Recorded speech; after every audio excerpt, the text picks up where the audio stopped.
Good morning everyone. आम्ही आता निघालो आहे रिव्यावरनं. सकाळी 3:22 बरोबर आम्ही आमचं हॉटेल सोडलेलं आहे आणि आम्ही आता रिवा आणि प्रयागराजचं 130 किलोमीटरचं अंतर आम्ही प्रयत्न करू लवकरात लवकर पोचण्याचा. आणि आता आम्ही मेन रोडला लागलेलो आहोत कारण आमचं हॉटेल बरंच आत होतं. आता मी मेन रोडला लागलो आहे आणि मेन रोडला आल्या आल्या मस्तपैकी ट्रॅफिक सुरू झालेलं आहे. त्यामुळे त्यामुळे पुढे जाऊन आम्हाला माहिती नाही आम्हाला नक्की किती वेळ लागणार आहे. पण आता आता निघालो आहे तर जायचं तर आहेच, प्रश्नच नाही. प्रचंड ट्रॅफिक आहे आणि सगळे पूर्ण तिथे गेल्यानंतर सगळं पोलिसांच्या अनुसारच आपल्याला करावं लागतं. ते सांगतील तिथनंच आपल्याला जावं लागतं आहे कारण त्यांनी रोजच्या सिच्युएशनप्रमाणे त्यांचे रूल्स बदलतात आहे. ते काही लोकांना इकडनं पाठवतात, काही लोकांना तिकडनं पाठवतात आहे. पण आपल्याला त्यांचं ऐकणं खूप गरजेचं आहे कारण पुढे ट्रॅफिकमध्ये अडकू नये याच्यासाठी त्यांचं ऐकणं आपलं म्हणजे आपला जो ऑप्शनच नाही आहे एकतर. सकाळी 3:30 4:45ची ही वेळ आहे आणि अजिबात असं वाटत नाही आहे की आपण सकाळी चाललो आहे कारण इतका ओव्हर ट्रॅफिक आहे, इतका ओव्हर ट्रॅफिक आहे की म्हणजे आपण असा विचार करत असू की नाही आपण सकाळी सकाळी पहाटे पहाटे निघून जाऊ, कोणी नाही राहणार, असं वगैरे काही उरलेलंच नाही आहे. कारण 24/7 लोकं ट्रॅव्हल करतात आहे कुंभला जाण्यासाठी.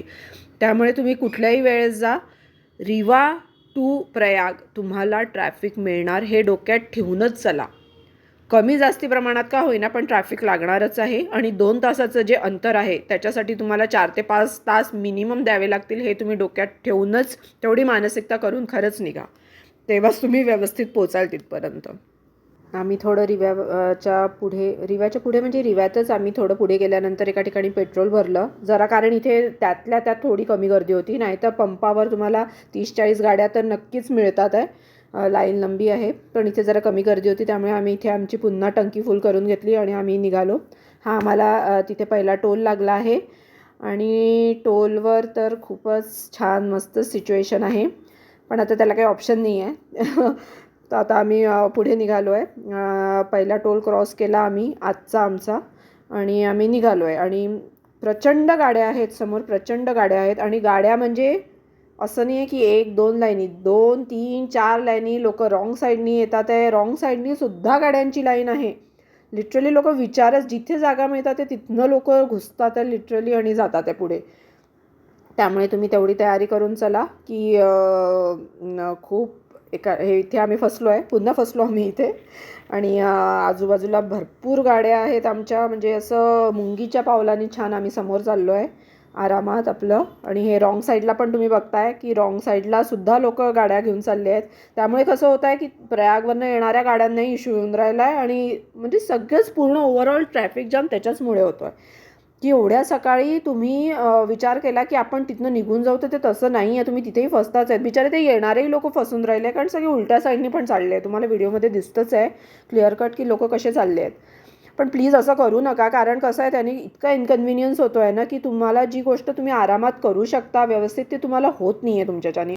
ही ॲक्च्युली पूर्ण गर्दी आहे MP आणि UPच्या टोल गेटवरची. आणि त्या टोलगेटवर आम्हाला ऑलमोस्ट 1 ते 1.5 तास लागला. सो आम्ही मग तिथनं जेव्हा UPमध्ये एंटर केलं, UPमध्ये एंटर केल्यानंतर एअरटेल वगैरे तर बंद होऊन जातं पूर्णतः. एक फक्त ते जिओ सुरू राहतं. आणि मग आम्ही गुगलबाईला विचारलं की अर्लिएस्ट रोड कोणचा आहे, तर गुगलबाईनी आम्हाला हा रोड दाखवला आणि आम्ही या गावातनं चाललो आहे. कर्दना, कोंडियारा असे 2-3 विलेजेस आहेत. ते 21 किलोमीटरचा तो पट्टा आहे पूर्ण. आम्ही 5:45ला त्या गावामध्ये होतो त्यामुळे कोणीच उठलेलं नव्हतं, त्यामुळे तो रोड पूर्ण एम्प्टी होता. आम्हाला खूप छान आरामात जाता आलं आणि एक तर आम्हाला खूप सुंदर अनुभव पण मिळाला कारण सगळीकडे धुकं होतं. इतकं सुंदर सगळीकडे त्यांनी सरसो के खेत दिसले, एकदम असं पंजाबवालं फिलिंग आलं आम्हाला. खूप छान होतं, म्हणजे हा रूट खरंच खूप एन्जॉय केला आम्ही ॲक्च्युली. त्यामुळे आम्ही खूप खुश होतो की आमचा जो 1.5 तास तिथे गेला तो आम्ही ते कॉम्पन्सेट केला कारण आम्ही खूप फास्ट निघालो इथनं. कारण बिलकुल एकही व्हेकल नव्हतं रस्त्यावर, माणसं नव्हते एवढं सकाळ असल्यामुळे.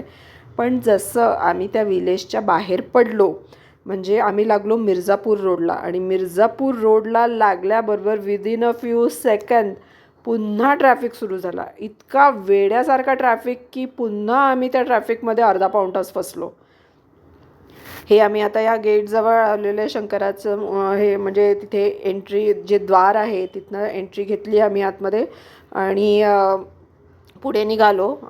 अर्धा पाऊण तास आमचा ट्रॅफिक जॅममध्ये गेलाच पुन्हा बाहेर निघाल्यानंतर. आणि आता आम्ही शेवटी इथे येऊन पोचलेलो आहोत की जिथे सगळ्या पार्किंग सुरू झालेल्या आहेत प्रयागच्या. तर आम्ही त्या ठिकाणी येऊन पोचलेलो आहोत. आणि आता इथे त्यांनी कसं केलेलं आहे की जिथनं जसे जसे ज्या रूटनी लोकं येतील त्यांनी त्यांच्यासाठी वेगवेगळ्या ठिकाणचे सेक्टर्सचे पार्किंग तयार ठेवलेले आहेत. त्यामुळे तुम्हाला तिथेच जग मारत जावं लागतं. हा आमचा पार्किंग एरिया होता. आम्हाला इथे यावं लागलं पार्किंगसाठी. आम्ही आमची गाडी इथे पार्क केली. आणि हां, जेव्हा तुम्ही तुमची गाडी पार्क कराल ना, कृपया ते लोकेशन पिन करून ठेवा. कारण जेव्हा तुम्ही वापस येता तुम्ही विसरून जाता. कारण इतके जास्ती पार्किंगचे तिथे जागा आहेत की तुम्हाला ते सगळ्या एकसारख्याच दिसतात. त्यामुळे प्लीज पार्किंगच्या तिथे तुम्ही पिन करून ठेवा की तुम्ही इथे पार्क केलेली आहे तुमची गाडी. आणि मग तिथनं आम्ही 2 व्हीलर घेतल्या. कारण that is the most convenient way to go. आणि ते 2 व्हीलरवाले तसं तर 350, 400, 500 काही लोक 200ही चार्ज करतात.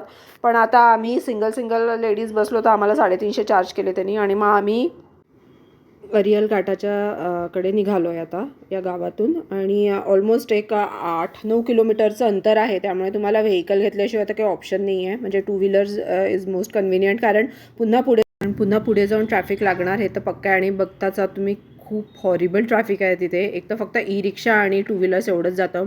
प्रायव्हेट व्हेकल्स त्यांनी तिथे अलाउच नाही करत आहे ते. पण तरी पण इतके ट्रॅफिक लागलेलं आहे. जे कुठले चुकून प्रायव्हेट व्हेकल्स गेलेले आहेत ते असे मस्त फसतात आहे तिथे. आणि ते VIP वगैरे लोकांचे आहेत. असे तर नॉर्मल लोकांना तर एंट्रीच देत नाही आहेत त्या आतमध्ये. सो आम्ही आता तिथनं जातो आहे. ट्रॅफिकमध्ये अडकलोच आहे. तिथे पण आमचे पुन्हा खूप वेळ गेला आहे. पण हेही लोक आपल्याला पूर्ण तिथपर्यंत सोडत नाही. तिथनं आपल्याला पुन्हा दुसरं घ्यावंच लागतं. हे आता आम्ही घाटाच्या द्वाराच्या तिथे आलेलो आहोत. आणि आता तिथनं आम्ही एंट्री घेणार आहोत आतमध्ये.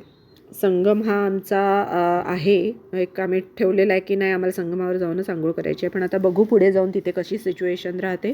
माझ्या पुढच्या व्हिडिओजमध्ये तुम्हाला दिसेलच की आम्ही कुठे कशी आंघोळ केली आणि कुठे काय केलं. So stay tune for my next video. आणि thank you for watching and sharing and liking my video.